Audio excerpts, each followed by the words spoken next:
ഇന്ന് salt and പേപ്പറിൽ നമ്മൾ ഉണ്ടാക്കാൻ പോകുന്നത് കൊഞ്ചുതീയലാണ്. ഏതൊരു മലയാളിയും കുട്ടിക്കാലം മുതൽ കഴിച്ചിട്ടുള്ളതാണ് ഈ വിഭവം. എങ്കിലും ഇത് തയ്യാറാക്കാൻ ഇന്നത്തെ പുതുതലമുറയിൽ എത്ര പേർക്കാണ് അറിയാവുന്നത്? നമ്മുടെ മലയാളി വീട്ടമ്മമാരുടെ കൈപുണ്യം നിറഞ്ഞു തുളുമ്പിയിരിക്കുന്ന ആ കൊഞ്ചുതീയലാണ് നമ്മൾ ഇന്ന് ഇവിടെ പരിചയപ്പെടുത്തുന്നത്. ഇതിലേക്ക് വേണ്ടത് എന്തെല്ലാമാണെന്ന് നോക്കിയാലോ.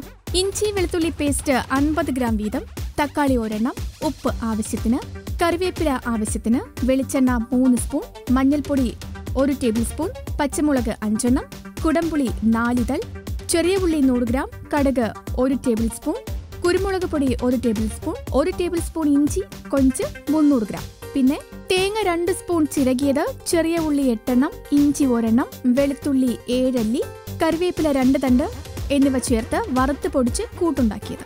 ഇനി ഇത് എങ്ങനെ തയ്യാറാക്കാമെന്ന് നോക്കാം. ഒരു ഉരുളിയിൽ വെളിച്ചെണ്ണ ഒഴിച്ച് ചൂടാകുമ്പോൾ കടുകിട്ട് പൊട്ടിക്കുക.